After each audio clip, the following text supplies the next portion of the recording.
Hey guys, before we jump into the podcast, thank you so much for tuning in. Really appreciate it. Now, this podcast is free. I do not ask you to pay any money. All I ask is that you pay the fee of liking, sharing, and subscribing. I really appreciate that. Now, if you do want to support the podcast, jump onto my Patreon. For as little as $5 a month, you can subscribe and support me. Shout out to Blake Laverack, who is our first subscriber. Really appreciate your support, brother. Let's jump into the episode. Hey guys, welcome back to the Batar Project. I'm your host, Nick Batar. Welcome back, Ice. Episode number 2. You're back. Welcome, brother. Thanks, brother. Thanks for having me on. And I'm pumped to see that you're cranking out the content, and I'm pumped to be back on. For all the listeners, he was episode number 9, and now today's episode 71. So we've come a long way since then, man. Yeah, I remember like the first time you were on, it was like you just sort of just sitting there, just going like, I was like, is he going to ask me a question or what? So I can tell already just by talking a little bit off air that you've come a long way in terms of communication, bro. I'm pumped for you. Yeah, bro. Like I'll be honest, since that podcast, the first one that I did with you, bro, the confidence that I gained from that, and then it just put me on a trajectory to fucking interview so many people. And now here we are again. It's funny how life works. Yeah, and like you've been putting in the reps. Like you were episode 9, now you're 71. It's just like life, but you just get better at things by doing them more. And man, it is what it is. Like you do push-ups, and by the time you get to 71 or 71 days in a row, man, you get a lot better at doing those. So congratulations on sticking with it, bro. It's mad. 100%. And it's funny though, a few weeks ago, I actually had like a dream or thought to get you back on the podcast. And then you put up that post, like I was like, fuck, I'm jumping straight on that. So shout out to Jacko for arranging all this. Yeah, I looked at my calendar this morning and I seen the Batar Project and I was like, oh shit, I've already been on this one. So I'm excited for it. Dude, so I guess my podcast has changed a bit since we first chatted. Now it's more based around mental health and stuff, which I guess with COVID happening, mental health is going to affect a lot of people. How has it affected you, especially since the first time COVID hit, bro? It would have been a shock to the system. Now it's hit again. You said before, like you're a lot more prepared for it now.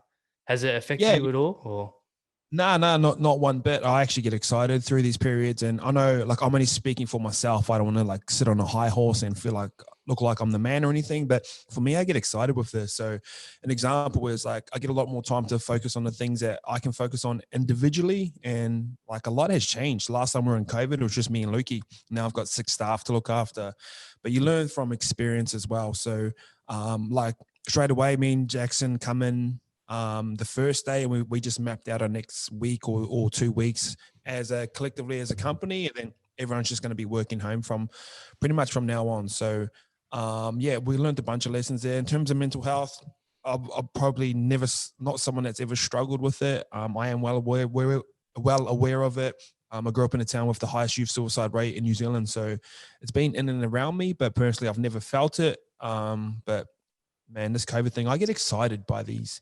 Like, it's like a hypothetical back against the wall. Like, because I've created my own jobs and businesses and stuff like that, like I come in today and I just mapped out the whole new business in an hour that I want to do with over in New Zealand. Like, that's how I spent my morning this morning. So I was on a walk this morning and thought of this business idea. So I come in and typed it down. So that's just how I operate in these sort of lockdowns. I actually really enjoy them.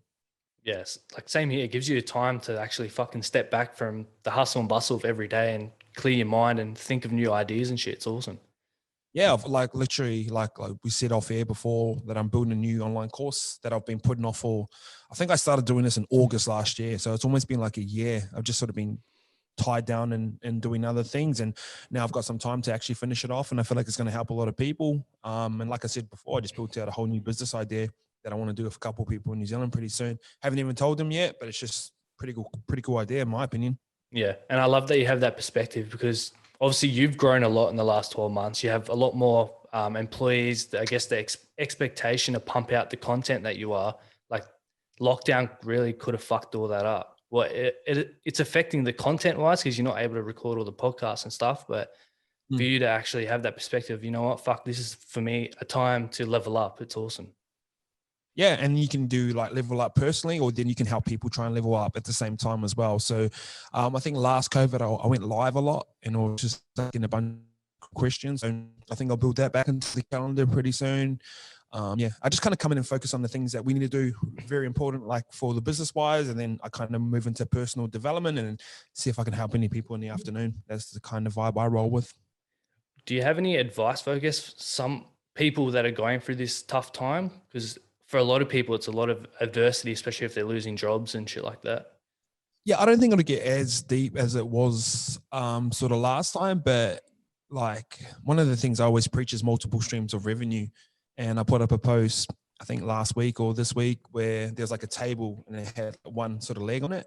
And that's people's salary and that's their life. So, man, like I said, it's like a hypothetical back in the corner. Like you got your back in the corner, and sometimes it is someone's back in the corner where they've got their job sort of taken away. And this is the position I never wanted to be for myself to be in, where I was accountable for someone else, where my job, like I could walk in and go, oh, you're no longer wanted here. That was always sort of a big motivation for me. So, man, sort of coming into this entrepreneur, realized I don't think everyone's made to build a business. I used to think that everyone could do it. But it is pretty hard, man. And like those types of jobs, that's pretty hard. So I'm probably not the right person to talk about it, because I just go, oh, instead of empathy, I kind of move towards, like, I do understand and my heart feels sorry for it, but my mind just goes straight to solutions. Like, what can I do? What can I do? That's how I think. Yeah. And I'm probably not the right person to ask, to be honest, because I'm like, oh shit, well, like, what's a better solution for my life, or what's a solution for this? That's just how I work. Yeah, I'm very similar. I'm like, fuck, yeah, okay, I understand you're going for shit, but okay, what's the solution now to get you out of it? Yeah, and also like mental health, like I can't talk on mental health as well. Like I said, I haven't been through it, and it is like a medical condition. It's like you can't just go like, oh, harden up to someone with actual depression, because like it doesn't work like that. It's a chemical imbalance in your head. So I understand that side of it as well. But me personally, I'm just like, what can I do? Like, how can I get better? That's just how I work. Yeah, and I listened to your podcast. I think is it Stacey Tapsell? Is that his last name? Yeah, And Stacey Capsule. yeah, and you were talking about COVID last year. You seen it as a challenge, which you just mentioned then. But last year was a bit different. You know, you had to cut wages and you were in debt with your suppliers and shit. Like, did that affect you at all?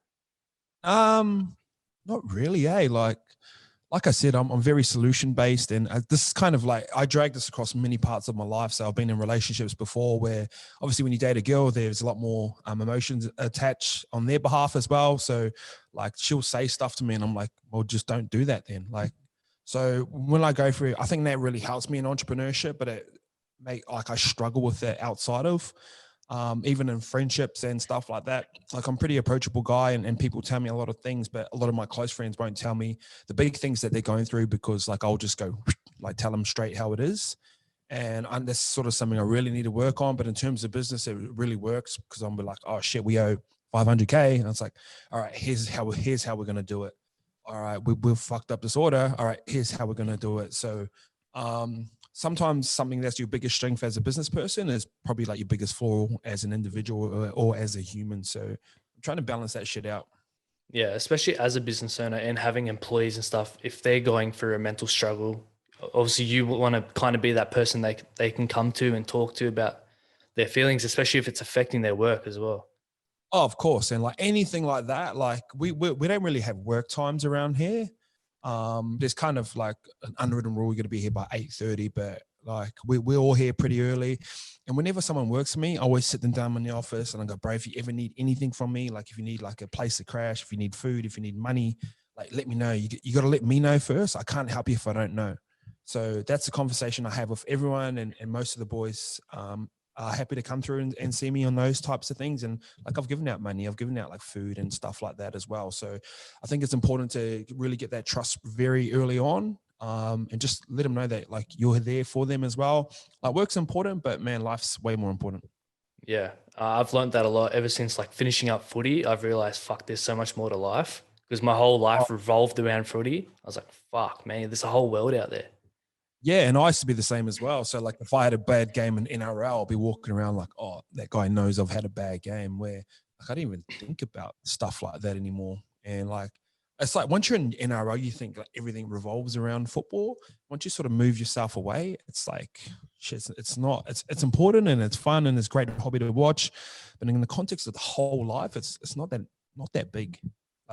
You could go to Perth and not too many people know who Cameron Munster is. Like there'll be a select few, or you can go to Bali, and but the further out you go, less people know. So it's kind of just an East Coast type thing here in Australia. So it's when you think of the context of the whole world, it's not that big. Yeah, and it's only a small portion of your life as well. Yeah, of course, of course. And I never was someone that attached my identity to rugby league. Like I was into photography and books and shit like this while I was playing. And when I used to go out, like girls used to ask what I did. I'd never say I was a football player. I'll just say, oh, photographer or shit like that. So I never really attached my identity to football. So once I left, I was like, oh, cool. Like I'm going to do these things as well. I love the evolution of, I guess, the players in the game, doing other shit like photography and videography and starting their businesses and stuff. So when they do finish footy, they have something to fall back on, not like the old days where these players would build their self identity around footy. And then when they finish, they're like, oh, fuck, what now? Yeah, I remember all coaches used to always say like, oh, if you don't like kill a hair, you can always fuck off, go back and dig in holes. Like trainers used to say that, coaches used to say that. Like, it's like, well, is that the only option for a football player, that you can only dig holes if you don't play football? And maybe it was for some people back in the day, but not anymore. Not with the inclusion of the internet and stuff like this. Guys can be whatever they want to be. They can start businesses. They can get equity within businesses. They can build their own personal brands. They can do product development, anything they want to do. So I think a lot of people are starting to wisen up, and I feel like we've been a big part of that. So a lot of people see YKTR and they go, oh, we're just going to do not necessarily always clothes, but something.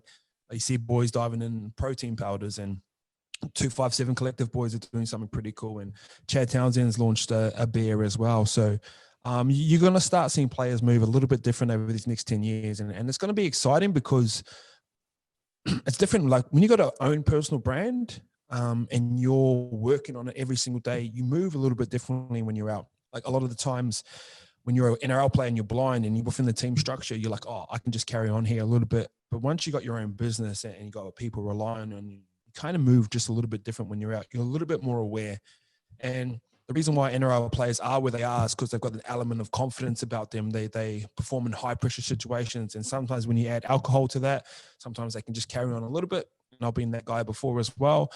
But when you've got, like I said, staff that are relying on you, or your personal brand starts to get affected, like it starts to change. And if you look at American sports, those guys move different. Like they're not out partying and doing like stupid things and all the time. They move like business people. Like you look at LeBron, he's like they'll get blind but they'll be in a close little knit circle. Or there'll be a reason behind it. They'll be at a gala or something like that. So I think that evolution's coming. And yeah, I'm excited to watch it.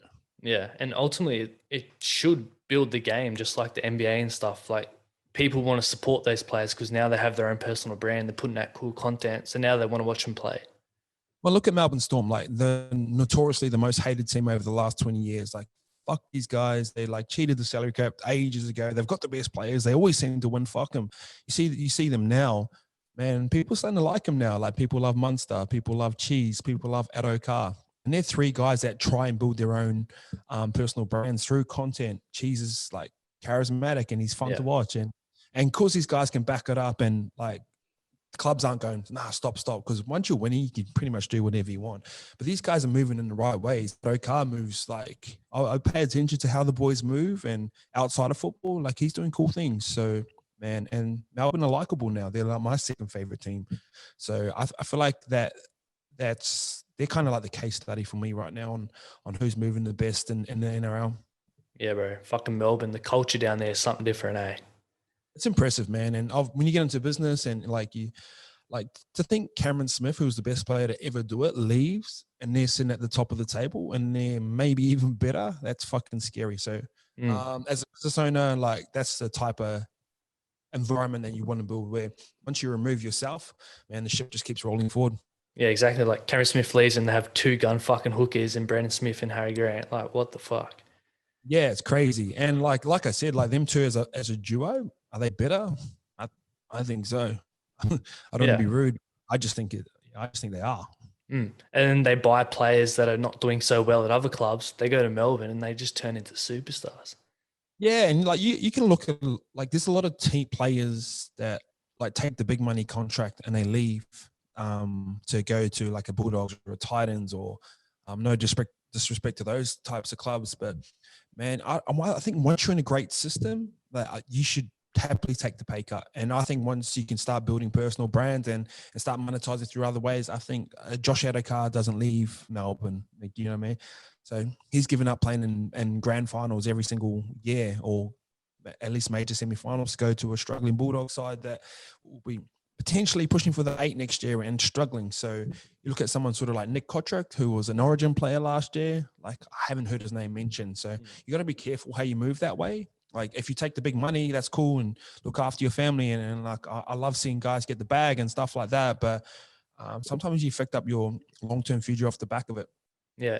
On that, how do you think Adokar will go at Bulldogs? And then on the back of that, how do you think Nick Meaney will go at the Storm? Yeah, Nick Meaney will go good. I see him as a replacement for Nico Hines, so he'll probably roll into that 14 jersey.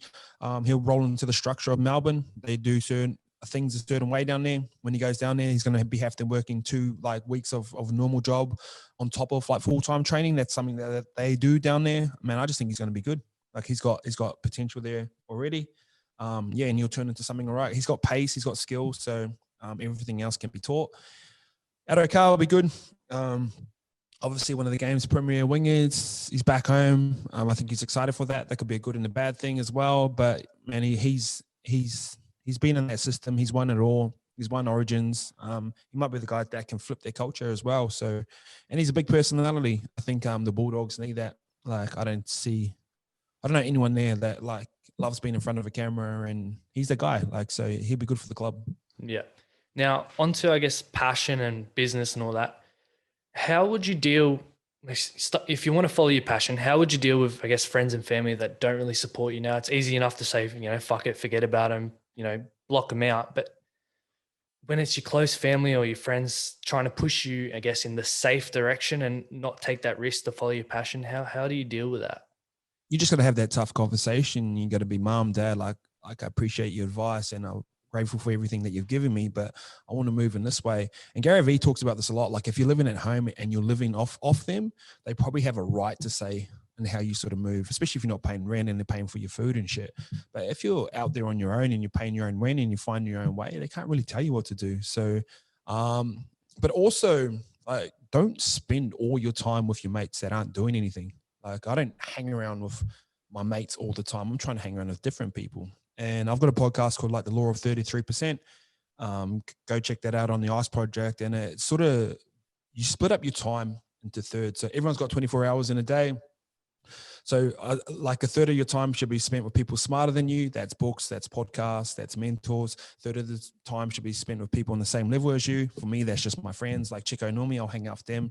I'm not trying to get anything or learn anything. I just want to be on the same level. And then third of your time trying to help people. Once you can teach people, you can understand the subject a lot better as well. So I actually do that through podcasting and Q&As and stuff like that. So that's how I spend my time. Like, I don't go to Corey for relationship advice because he's been single for like 12 years. People use their same group of friends for everything. So and someone sort of, like I said this the other day, I was like, create a good circle in and around you. And someone goes, what happens if I can't find my circle? And then I sort of said, well, double down on self-education, be your own vibe and your circle will come to you. Like, I've got mentors now that like I don't go looking for, and they just sort of come to me, and I sort of realized, this is a good guy. I can rely on him, or she's a great entrepreneur. We've got a friendship now. I can rely on her for advice as well. So create your own vibe, and your circle will come to you. Yeah, 100% relate to that. Like, through podcasting, the amount of people that I've been able to meet and network with that have now become into my group. So like my friend circle has been fucking amazing. And as you know, we've seen, I've been able to level up so much over the last 12 months. And that's just by surrounding myself with the right people. Yeah, and that's cool. Like, you're at 71 now. What happens when you get to 350 and 560? Fuck knows who you're interviewing, or is this your full-time job now? So, man, it's crazy. It's crazy. And that's how you do it. Now, on podcasting, are you going to be doing more focusing on the ICE project, or? Yeah. So like shit's happening in and around here, and like, build Scope's podcast, and I'm trying to build Jordan's podcast, and we're trying to do more football content. So that kind of pulls me away from this, but this is kind of a strategy that we are doing so I can do more ICE project. And instead of me trying to get people to come in and interview and stuff like that, which I will get back into, I'm just jumping on other people's podcasts podcasts and repurposing them as well. So it helps everyone. Like it helps me. I need more content, and you guys ask a bunch of different questions. And the first podcast that I jumped on, like people that follow me went to their card store and bought a few $1,000s worth of cards. So, you know what I mean? Like, and then they message me and they're like, oh, thanks for that. Like we just got a bunch of sales yesterday because of you. So man, it's just ecosystem of, it just helps everyone. It helps me, helps you guys, helps our listeners because they get more Ice Project content. So it's a bit of strategy, and I don't know, it just makes me feel good as well. I love that you mentioned the cards because I did exactly that. I went straight to Blunt Collections, bro. I was joining all their breaks. I spent like over $1,000. I was like, oh, Yeah. fuck. Yeah, so like those Rip and Collect boys, they're pretty cool guys too. So man, their heart's in the right place, and you sort of know a good guy when you see one. So shout out to those boys. Now, podcast it's easy, but it's not easy to grow. It takes a lot of work, a lot of persistence and consistency. What's a piece of advice you would give to someone wanting to start a podcast, or someone who already has a podcast and is trying to take it to the next level? Two parts. Don't sort of focus on numbers so early. People get like very rattled by it, especially like even posting up photos and they don't get quite the likes and they've spent some time on it. I think micro content's the game. So a lot of people do a podcast and they'll go, oh, hey, I've just jumped on with Ice, blah, blah, blah. Like go check it out, link in bio or swipe up or whatever it is. And then that's it. Like they'll move on to the next podcast. That should be your content for the next week. Like I said, like this should turn into 20 quote cards and 6 micro clips and stuff like that. So a lot of people just do one thing and expect the whole world just to know about it straight away. You got to make better micro content. And even we're a little bit slack at that, which I'm going to change pretty soon because we make so much content as back to back and we can do 3, 4, 5, 6 podcasts in a day. We sort of neglect the micro content side of it as well. So that's going to change around here pretty soon, but it's just going to be like in your face. And like I said, we're going to have a half an hour, 45-minute conversation right now. Man, I'm sure there's plenty of content within that. So don't focus on numbers and maximize micro content while you got it. Yeah. And do you put ads behind that micro content at all? Nah, well, like sponsored ads? Yeah, like Facebook ads and stuff like that. You could if you wanted to, but you got to also realize that like if you're spending Facebook ad, you kind of want to return somewhere. So is that in terms of merch or something like that? If you've got the capital, just a marketing budget, go, I'm going to spend $500 a week because I'm making money. That's cool. You can brand like that. And that's a great way to do it. But yeah, make sure you're getting some sort of return unless you're focusing purely on branding. Yeah. Like, I don't give a fuck about this money. This is just going to go out, but it would be a great way to do it. Yeah. See, like for me, Sorry. Here's an example of what we're going to do with YouTube. So we will really want to grow our YouTube, but it's not like people don't subscribe down there for some reason. So what we're going to do like a week long micro content for all right, here's what happened at YKTR this week. If you want to see the full episode, go check out our YouTube. And then we're going to put that on Facebook.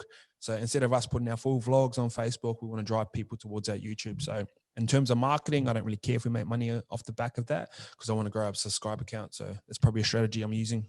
Yeah.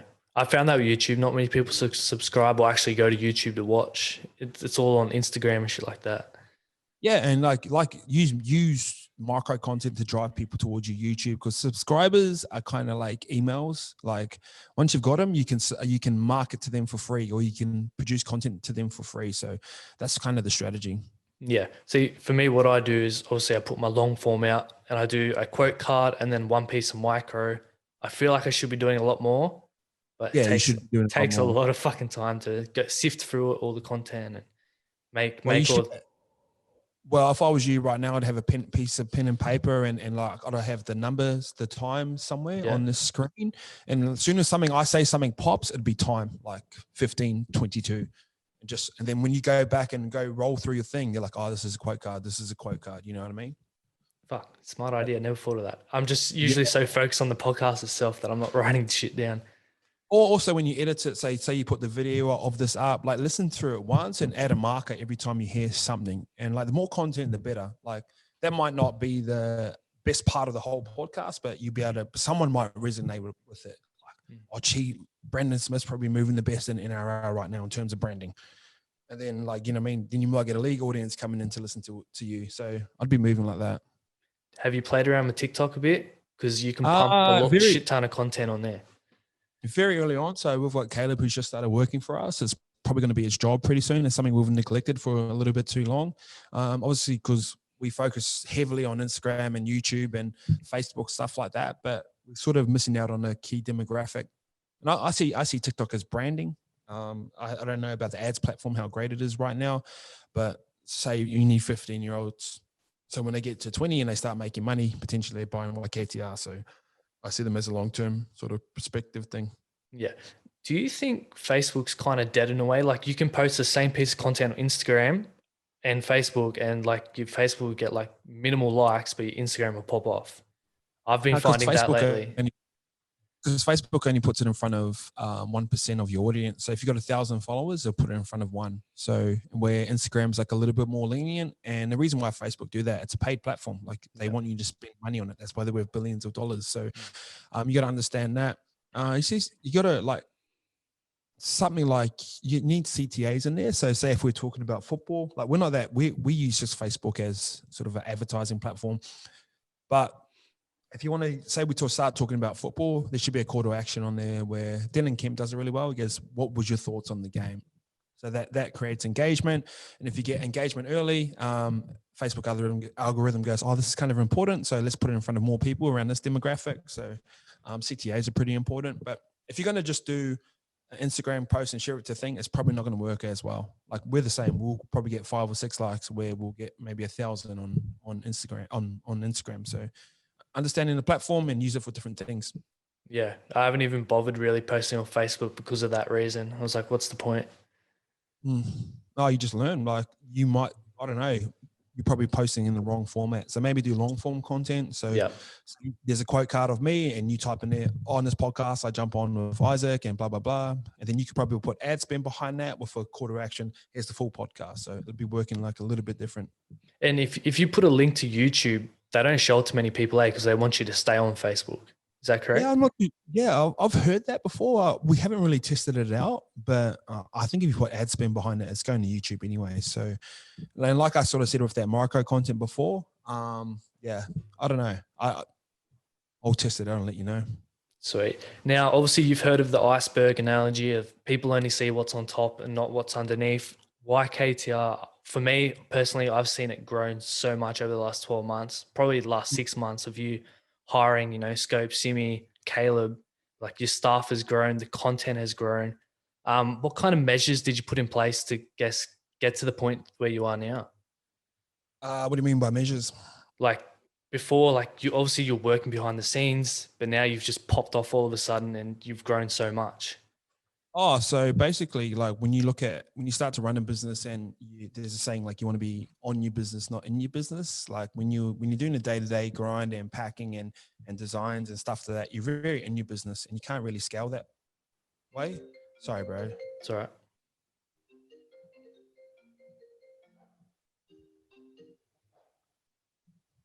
How do I make this bigger again? Huh?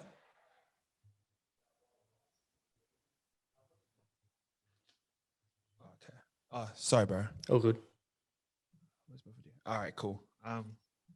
Yeah. So what was it? Oh, measures. So yeah, when you're in your business and on your business, two very different things. So what I do is I put this graph together and it's like $10 jobs, $100 jobs, $1,000 jobs, and $10,000 jobs. And you write down everything that you do within the business. So like posting on Instagram, that's probably like a $10 job. Putting a collection together, that's a $10,000 job. So what I've got to realize is like my job is to focus on the things that make money within this business. And those are those $10,000 jobs, and everything else I delegate. So say Lukey's like a little bit under pressure too much and we've got the money to do it. I'll like, where you under pressure? Where do you need help? All right, let's hire a content creator. So I kind of move like that. Those are the measures. In terms of Simi and Scope, their content just been really good, adds to engagement, gives us a different look. Like Scope's talking about punning and league, and Simi's talking about love and sex and how to masturbate in lockdown. So that's like, it's just a different angle on stuff I don't really want to be talking about. So, but I do want to cover. So we're just kind of moving like that and trying to figure it out along the way. I guess for someone who's starting a business by themselves and trying to build it up, when do you know is the right time to hire someone and delegate your jobs? When you can afford it. So like, I think bookkeeping and accounting is one pretty early on that you try and get rid of. But once like for me, the first thing I got rid of was actually post and packaging. So I got it to a 3PL because it was taking up 12 hours of my day. So when I'm thinking back, I'm like, that's probably not a good use of time where I could be focusing on designs or creating content. So something like that, something that you can delegate pretty early on is where I would hire. So you think, Usually your weakness. yeah. So you think a big game changer for you was actually hiring more staff and delegating your jobs because now you can focus on the business without working in it? Yeah, of course. And like I can go, hey, like Jackson, I need you to write an article, and Caleb, I need you to make this content, and Lukey, I need you to film this podcast. Like, if that was just me, I'd be like hour on the blog, 2 hours on content, 3 hours filming a podcast. You know what I mean? So we've got three guys working at once. You can pump out a lot more content, and that's just the game. And it's not like you're working the long hours too. I feel like all you guys are working more efficiently. As you said, there's no time set like that you have to be there for the day. You just do your work and then you can go home kind of thing. Yeah. And like we sort of measured on value, not time. So I believe in that. And like I do that, like I'm usually out here by 2:33, but I get in there at 5:30 as well. So it's kind of like a normal day, but sometimes the boys will be in here from 9 to 12. Sometimes they're in fucking from 8 to 10 at night. So it changes. Like some days are fucking long, and that's just the way it is. And that's just the industry we're in, but you just got to deal with it. So, but on the other side, if there's no work, oh, fuck boys, don't come in. Don't worry. It's Monday. Yeah. Who cares? Go play some basketball. Yeah, pretty much. We built in basketball into our calendar, which is good because it makes everyone work a lot quicker because everyone's keen to play. So I'll be like, Jackson, put basketball at 2:00, and then everyone just goes, they start working pretty hard. So there's no point in dragging out work longer than it needs to be. And it's smart too because you can make content off the back of that for playing basketball. There's content in everything. So with Caleb, like he's kind of just going to be recording everything that we're doing. So say 10 years from now, and like we're, say, the biggest clothing company and media company in Australia, man, there's going to be a backlog of content that people can sort of just reflect on and just say, these guys just didn't pop up. They actually did something. So Caleb's like your D-Rock? Yeah. So he's only 17 as well. So like he's a pretty good vlogger already, but by the time he's like 19 or 20, he's going to be in like elite, in my opinion. So yeah, he's kind of like the D-Rock, but then he looks after everyone else as well. So he's busy. That's awesome. Now let's talk about morning routines. Obviously your routines change a bit. You're waking up at fucking 3-4 o'clock in the morning. How did all that come about? What made you want to start doing that? Nah, I just woke up like, no, like I'm excited to get up for one. And like today I woke up at 5:30, like 5. So like I'm not, most of the time I'm up around 3:34, but that's just my body clock. I'm not really setting an alarm or anything. It's just what time I get up. So I thought instead of just rolling back off to sleep, I might as well just go for a walk or run. Gives me 3 hours to myself. So by the time I get to work, and Jackson rolls in about 7 o'clock, after that, it's just kind of helping everyone else build YKTR. So it just gives me a couple of hours on my own where I go for a walk and listen to an audio book and have a coffee to myself. And that's about it, bro. It's nothing like, no massive strategy behind it. It's just something I really enjoy doing. Have you seen any benefits off the back of that? I feel like a lot more calmer at work. I used to be like say I'd wake up, go for a swim and coffee during summer. Then I'd get to work about 8:39. And then once 9 o'clock comes, it just goes email, invoice. Lucky's got a problem. Jackson's got a problem. And I just really didn't have that couple hours to myself to plan out. Probably not as erratic as what I used to be anymore as well, too, through experience and that time on myself. I don't know. I feel like my day just flows a little bit easier. And I'm a little bit tired at night, too. So I go to bed about 8 o'clock. So, yeah. Awesome. Pretty low-key life, bro. It's the way to live, eh? On that, I've been asking this to a few of my guests now. What are the pros and cons of being well known? Pros, leverage, like get like All Blacks coming to hang out with you and ask you business advice. I think I get offered equity. Like I've got 2 business meetings today on people trying to offer me equity. Like that shit's fun to me and I enjoy that. Cons, I don't know if you let it take over, if you attach your identity to that, and like I'm 32 now, like people still think I'm like proper young. I'm 32. Like even though all this cool stuff's happening in and around me, like I live a pretty low key life. Like I said, I wake up, I spend 3 hours on my own in the morning. I eat dinner on my own most nights. I go to sleep at 8 o'clock, and like that sounds kind of lonely, but that's just how I want to live, and it's fucking fun for me. I don't see any cons to it. Like people will pull you up if you're not doing something. That's just accountability. You can see that as a con, but I don't think it's a bad thing. I don't. When I was in football, like, because all the older boys used to go, oh, like, it's torture. Like, fans will come up and talk to you, and the guy will punish you at the pub, and like, that's cool. That's just part of it. But there's so much more upside than downsides. Yeah, 100%. Now, on success, I know you define it as the first 10 seconds in the morning. Is that how you still define it? Yeah, I go 5 seconds. I think that's a great way to live life. Like, money's cool, and like, I'll never talk bad about money, but man, there's plenty of sad people with money as well. So, man, if I'm excited to get up in the morning, I'm going to be happy no matter where I'm living. Especially when you got Mello licking you in the face in the morning. And he struggles to get up that early. I kind of have to drag him a little bit. I'm like, come on, let's go. So he's good.